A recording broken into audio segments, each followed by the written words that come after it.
பெண் தனியாக வாழக்கூடாது. மகளின் குடும்ப வாழ்க்கை வெறும் கனவா? விதியின் கோலமும் ஒரு தாயின் கண்ணீரும். ஜோதிடம் என்பது வெறும் கட்டங்களை பார்ப்பது மட்டுமல்ல, அது மனித மனங்களின் காயங்களுக்கு மருந்திடும் ஒரு கலை. பல ஆண்டுகள் பல ஜாதகங்களை பார்த்த எனக்கு சில நிகழ்வுகள் மட்டும் நெஞ்சை விட்டு அகலாது. அப்படி ஒரு மதிய வேளையில்தான் ஒரு பெண்மணியிடம் இருந்து என் அலைபேசிக்கு அழைப்பு வந்தது. ஐயா, என் பொண்ணு இப்ப எங்க கூடத்தான் இருக்கா. முதல் வாழ்க்கை அவளுக்கு கசப்பா முடிஞ்சிருச்சு. இப்ப இனிமேல் கல்யாணமே வேண்டாம், நான் தனியாவே வாழ்ந்துக்கிறேன்னு பிடிவாதம் பிடிக்கிறா. அவளுக்கு என்ன குறை? படிச்சிருக்கா, தைரியமான பொண்ணுதான். ஆனா அவர் பேசும்போதே தொண்டை அடைத்தது. தொண்டையை அடைக்கும் துயரத்துடன் தழுதழுத்த குரலில் அவர் பேசத் தொடங்கிய போதே அந்த தாயின் உள்ளம் எவ்வளவு காயப்பட்டிருக்கிறது என்பது மறுமுனையில் என்னால் உணர முடிந்தது.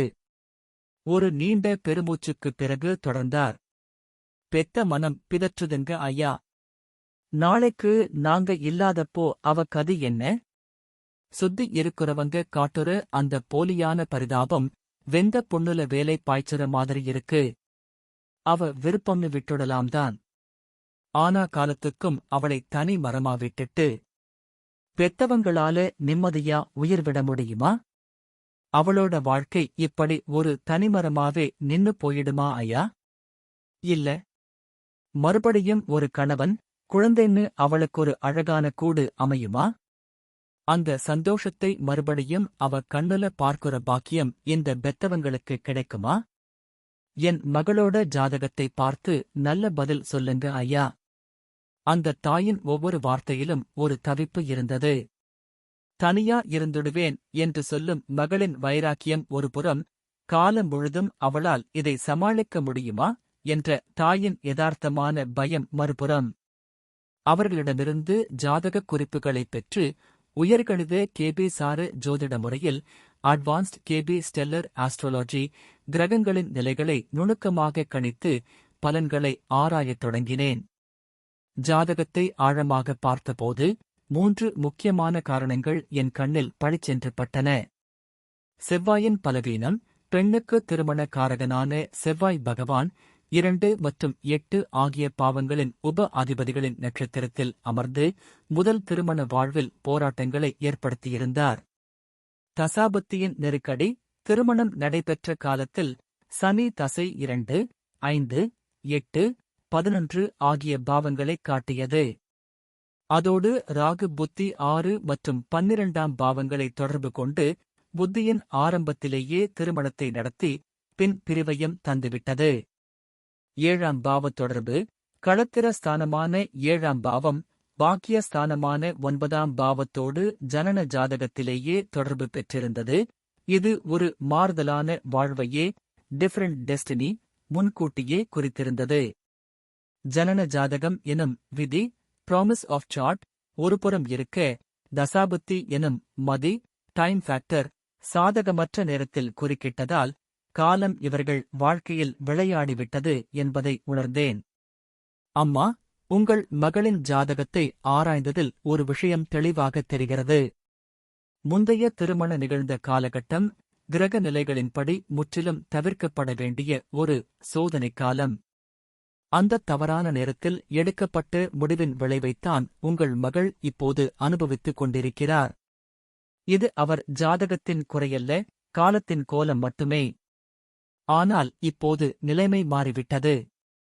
நடப்பு குரு புக்தி, கரண்ட் ஜூபிட்டர் பீரியட் அவருக்கு மிகவும் சாதகமாக உள்ளது. தாராளமாக நீங்கள் மறுமணத்திற்கான முயற்சிகளை இப்போதே தொடங்கலாம். விதியை மதியால் வெல்லும் காலம் இது. உங்கள் பெண்ணின் ஜாதகப்படி அவருக்கு இல்லற சுகம் மறுக்கப்படவில்லை. அன்பு காட்டும் கணவர், அள்ளிக் கொஞ்சும் குழந்தைகள் என ஒரு நிறைவான குடும்ப வாழ்வை வாழ அவருக்கு முழுமையான கொடுப்பினை இருக்கிறது.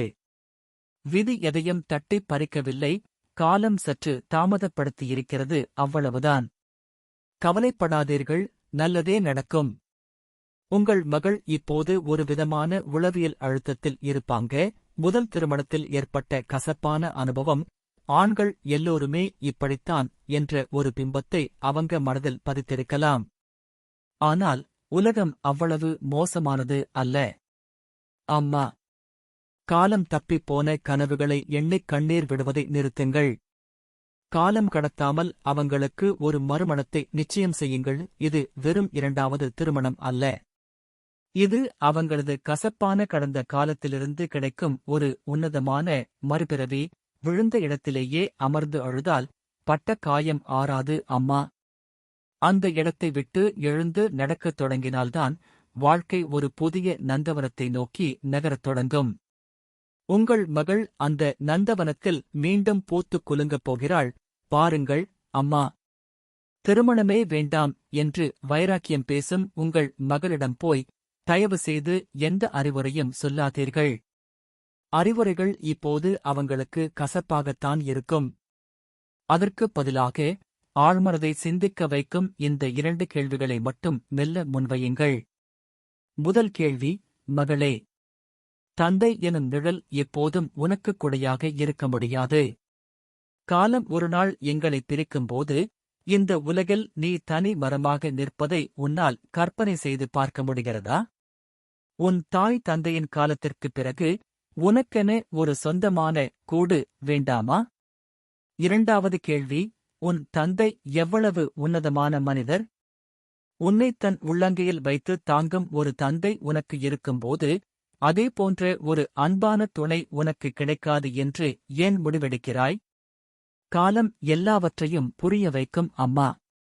ஒரு கசப்பான அனுபவத்தை வைத்து எல்லா ஆண்களும் ஒரு குட்டையில் ஊறிய மட்டைகள் என்று உங்கள் மகள் நினைப்பது தவறு.